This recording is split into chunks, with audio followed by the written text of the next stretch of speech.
नमस्कार, शाम की बड़ी बहस के साथ हाजिर है। आप देख रहे हैं टीवी 9 भारतवर्ष। मैं हूं आपके साथ निधि वासंदानी। और ये सरकार दरअसल अदृश्य है, क्योंकि ये समझ ही नहीं आ रहा है कि पाकिस्तान में सरकार बनाने कौन जा रहा है। पाकिस्तान चुनावों के लिए वोटिंग खत्म हुए 72 घंटे का वक्त बीत चुका है। आवाम को ये उम्मीद थी कि ये चुनाव देश में बदलाव लेकर आएगा, लेकिन इन चुनावों ने पाकिस्तान को और मुश्किल में डाल दिया है। पाकिस्तानी फौज पर नतीजों में धांधली के आरोप लग रहे हैं। लोग सड़कों पर उतर आए आक्रोशित होकर।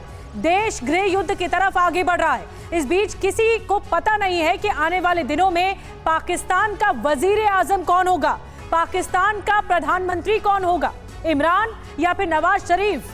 किसके हाथ में रहेगी पाकिस्तान की सत्ता की चाबी, इस पर करेंगे चर्चा। लेकिन सबसे पहले इस वक्त की सबसे बड़ी खबर पाकिस्तान की सियासत से जुड़ी हुई आपको बताते हैं। पाकिस्तान चुनाव आयोग के बाहर जबरदस्त प्रदर्शन हो रहा है। पीटीआई समर्थकों की चुनाव आयोग के दफ्तर के बाद नारेबाजी।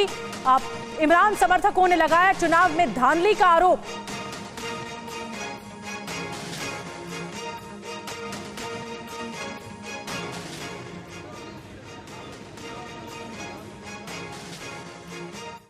और एक और ब्रेकिंग खबर इस बीच आपको बता दें, आरओ ऑफिस के बाहर पीटीआई कार्यकर्ताओं का प्रदर्शन भी हो रहा है।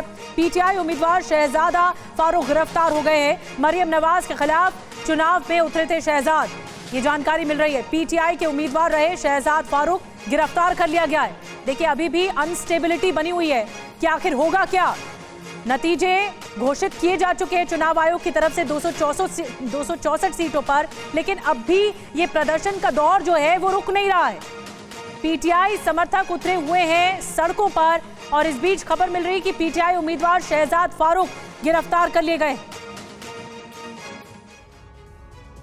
और लाहौर में सड़कों पर तो उतर आए हैं पीटीआई समर्थक। एक और बड़ी खबर, लिबर्टी चौक पर जबरदस्त प्रदर्शन हो रहा है। पुलिस और प्रदर्शनकारियों के बीच झड़प हो रही है। तस्वीरें आपको एक बार फिर से दिखाते हैं किस तरह। देखिए, पुलिस और प्रदर्शनकारियों के बीच झड़प हो रही है। इस बीच आपको हम नतीजे भी दिखा रहे हैं। 2018 के हालात क्या थे और 2024 में आकर वही ढाक के तीन पात हो रहा है। पाकिस्तान में किसी भी पार्टी को बहुमत नहीं मिल पा रहा है, और ये एक बहुत बड़ी समस्या की तरफ आगे बढ़ रहा है। जो त्रिशंकु असेंबली हो चुकी है, देखिए आप देख रहे हैं सबसे ज़्यादा पीटीआई समर्थक उम्मीदवार जीते हैं। उसके बाद नवाज शरीफ के पार्टी की सीटें हैं, 74 सीटें जीत दर्ज की है। और फिर जो तीसरे नंबर पर पार्टी है वो है बिलावल भुट्टो की पीपीपी, पाकिस्तान पीपल्स।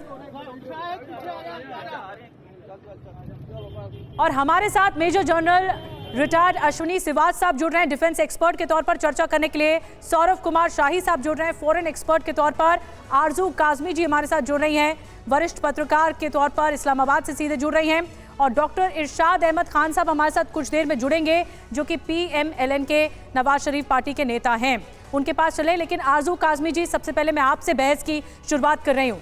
जियाउल हक से लेकर शहबाज शरीफ तक ये अनसर्टनिटी जो है पाकिस्तान की सरकार में लगातार रायता फैलाती रहती है, और समेटे नहीं समेटा जाता। अब तक जो घोषित हुए रिजल्ट, उसमें भी किसी भी पार्टी को बहुमत नहीं है।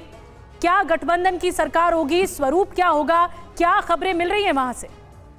जी बिल्कुल ऐसा ही है, कोलिशन की गवर्नमेंट ही बनेगी, और ऐसा नहीं होगा कि कोई एक पार्टी जो है उसके पास ज़्यादा मेजॉरिटी नहीं है। इसलिए लग यही रहा है कि मिलकर ही हो गया है। क्यूएम के लोग भी जो है वो लाहौर पहुंच चुके हैं, बल्कि उनकी मीटिंग भी हो गई है पीएमएलएन के साथ, नवाज शरीफ साहब की गवर्नमेंट के या नवाज शरीफ साहब की पार्टी के साथ।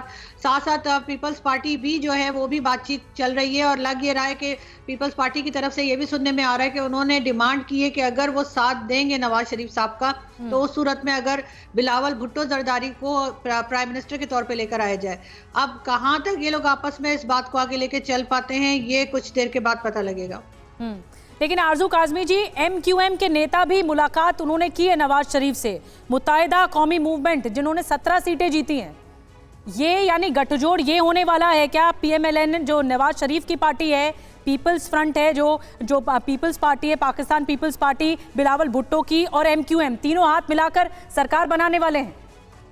देखिए, एमक्यूएम तो हर गवर्नमेंट के साथ होती है। एमक्यूएम बेसिकली एस्टैब्लिशमेंट की पार्टी है, उन्हीं की क्रिएट की हुई है और उन्हीं की सपोर्ट में होती है। और एपीएमएल-क्यू भी, जिस वक्त कोई गवर्नमेंट बनती है तो ये छोटी पार्टीज जो होती हैं वो आके मिल जाती हैं और गवर्नमेंट बना दी जाती है। और जिस वक्त गवर्नमेंट गिरानी होती है, चाहे वो इमरान खान की हो या नवाज शरीफ साहब की, सबसे पहले यही पार्टीज छोड़ के निकलती हैं। आप लास्ट देख लीजिए, इमरान खान के साथ भी ये लोग थे, उससे पहले गवर्नमेंट में भी ये लोग थे। और जब वो कह दिया जाता है कि अब ये गवर्नमेंट नहीं चलेगी, अब ये प्राइम मिनिस्टर नहीं चाहिए, उस वक्त ये पार्टीज छोड़ के चली जाती हैं। इस वक्त 17 सीट्स हैं क्या एमक्यूएम कोई के पास। कोशिश आरजू काजमी जी नहीं हो रही है पीटीआई समर्थकों की तरफ से? इतने नंबर आ गए, 93 सीटें आ गई, क्या उनकी तरफ से कोई सरकार बनाने की कोशिशें नहीं हो रही?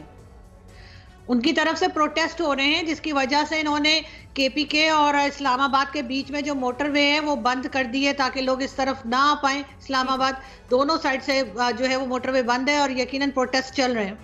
ठीक है आरजू जी, मैं आऊंगी आपके पास।